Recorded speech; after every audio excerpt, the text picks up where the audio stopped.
बिस्मिल्लाहिर्रहमानिर्रहीम। अस्सलाम वालेकुम नाज़रीन, आप देख रहे हैं मेरा यूट्यूब चैनल कैपिटल व्यूज़ और मैं हूँ ज़ुबारिया रहमान।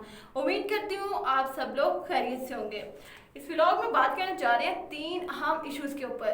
E11 वाला वाक़या, दरिंदगी का एक और सबूत जिसको हम सब भूले बैठे हैं, उस पर बड़ी अहम जो है वो एक डेवलपमेंट हुई है, उसकी तफसीलात आपके सामने रखूँगी। साथ ही हम देखेंगे कि दरिंदे की माँ ज़ाहिर जाफ़र की माँ इस्मत आदम साहिबा, उन्होंने पुलिस पर कुछ नए संगीन किस्म के इल्ज़ामात आयद किए हैं। वो इल्ज़ामात क्या हैं उसकी तफसीलात आपके सामने रखती हैं। और तीसरी अहम चीज़ जो हम आज के ब्लॉग में डिस्कस करने जा रहे हैं वो ये है कि थेरेपी वर्क्स के मालिक ताहिर ज़हूर ने एक दरख्वास्त दर्ज की थी। वो दरख्वास्त क्या थी उसकी तफसीलात आपके सामने रखूँगी, उस पर क्या कार्रवाई होने जा रही है उस पर भी बात करेंगे। सबसे पहले देखते हैं कि E11 वाला वाक़या, क्योंकि मुझे लग रहा है कि ये एक ऐसा वाक़या जो कहीं ना कहीं खामोश होता जा रहा है। इसकी हाइप जो है वो कम हो चुकी है, इस पर बात उस तरह से नहीं हो रही जैसे आगाज़ में हुई थी। और ऐसा लग रहा है कि आने वाले वक्तों में ये पूरा गैंग जो है वो आपको फिर से सड़कों पर दंदनाता हुआ नजर आएगा, फिर से अपनी वही दरिंदगी करता हुआ नजर आएगा जो कि वो पहले करते आए हैं। मुलजिम फरहान शाहीन, जिनकी दरख्वास्त जमानत मुस्तरद हुई थी एडिशनल सेशन जज अता रब्बानी साहब की जानिब से, इन्होंने अब नाज़रीन एक नया कारनामा किया। लेकिन आपको एक बात बताती चलूँ कि ये वही जज हैं जिन्होंने थेरेपी वर्कर्स के मुलाजमीन की दरख्वास्त जमानतें मंजूर की थी।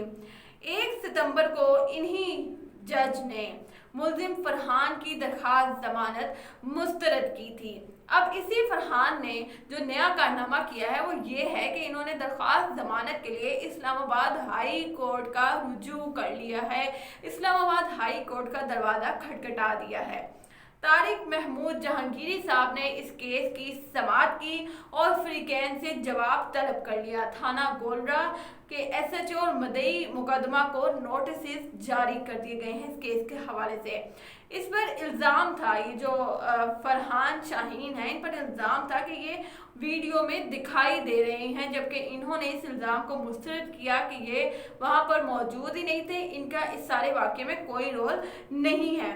इससे कबल मैंने आपके साथ जिक्र किया था कि 2 मुलजिमान, उनकी दरख्वास्त ज़मानत मंजूर हो चुकी थी इस केस में और उनको ज़मानत मिल गई थी। एक बिलाल मरवत जो कि ये पहले शख्स थे जिनकी इस केस में ज़मानत मंजूर हुई थी, जो कि दरवाजे पर खड़े चौकीदारी का किरदार अदा कर रहे थे। दूसरे रेहान नामी शख्स जिन्होंने वीडियो बनाई थी और एक्सेप्ट किया था कि उन्होंने वीडियो बनाई है, लेकिन अदालत ने उनकी ज़मानत मंजूर कर ली क्योंकि उन्होंने ये कहा था कि उनको प्रेशराइज किया गया था।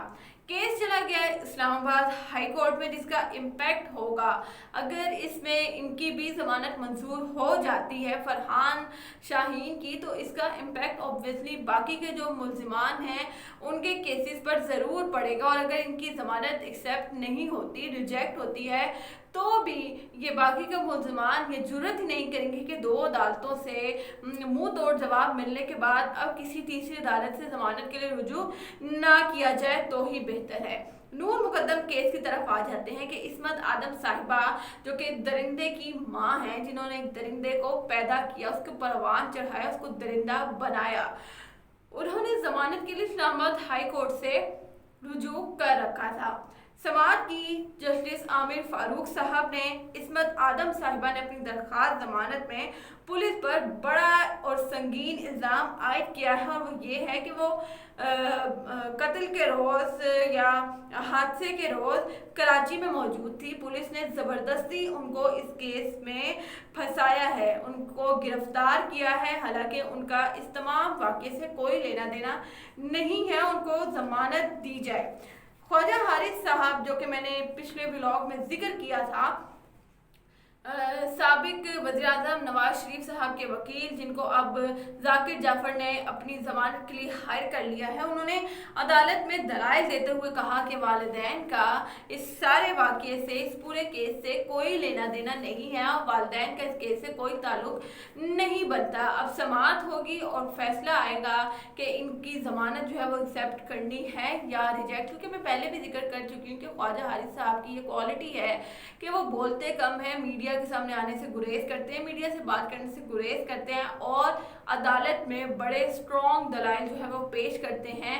انہی اسٹرانگ دلائل کی بنیاد پر انہوں نے نواز شریف کو ضمانتیں دلوائیں. انہی اسٹرانگ دلائل کی بنیاد پر انہوں نے نواز شریف کے کیسز چاہے وہ سپریم کورٹ ہو, ہائی کورٹ ہو, سیشن کورٹ ہو, تمام عدالتوں سے ان کے کیسز جو ہیں وہ لڑے ہیں. خیر, تیسری اہم چیز جو کہ اس ویڈیو میں بہت امپورٹنٹ ہے وہ یہ ہے کہ تھراپی ورکس کے جو مالک تھے طاہر ظہور صاحب, انہوں نے ایک درخواست دائر کی تھی اور وہ درخواست تھی ایڈیشنل سیشن کورٹ میں.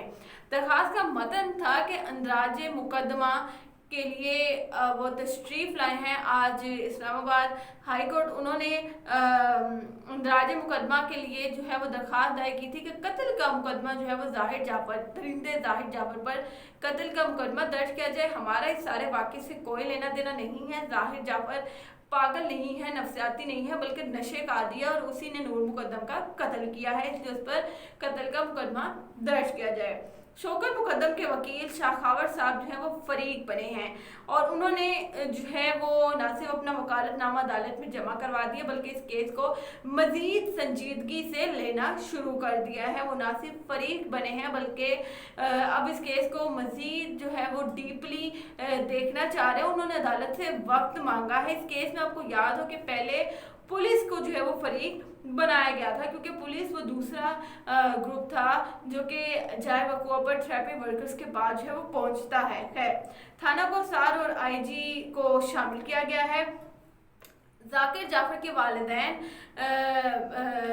ذاکر جعفر کے جو وکیل ہیں رضوان عباسی صاحب, انہوں نے بھی اپنا وکالت نامہ عدالت میں جمع کروا دیا ہے. شاخاور ایڈوکیٹ نے عدالت سے وقت مانگا ہے کہ ہمیں وقت دیا جائے. ہم تمام تر حقائق, تمام تر شواہد کورٹ کے سامنے رکھنا چاہتے ہیں. وہ کوئی ایسی مسٹیک نہیں کرنا چاہتے, جلد بازی میں کوئی ایسا دلائل نہیں دینا چاہتے جس سے کیس کمزور پڑے. اس لیے نہ صرف وہ خود اب اس کیس میں فریق بن کے اس کو زیادہ سنجیدگی سے لینا چاہ رہے ہیں بلکہ وقت بھی مانگ لیا ہے تاکہ مزید جو ہے وہ طاقتور طریقے سے جو ہے مزید شاندار انداز میں جو اس کیس کو جو ہے وہ لڑیں.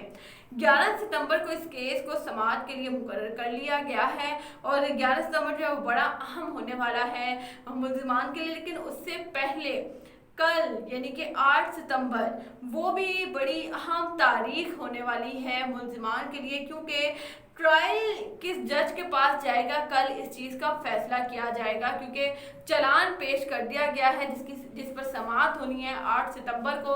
کل کا دن بہت امپورٹنٹ ہونے والا ہے. آپ نے کوئی بھی ویڈیو کا مس نہیں کرنی. بہت امپورٹنٹ ڈیولپمنٹس ہوں گی اس کیس میں جو کہ آپ تک پہنچاتی رہوں گی. اب تک کی جتنی بھی ڈیولپمنٹس تھیں وہ میں نے آپ کے سامنے شیئر کی. مجھے دیجیے گا اجازت, اپنا خیال رکھیے گا. اللہ حافظ.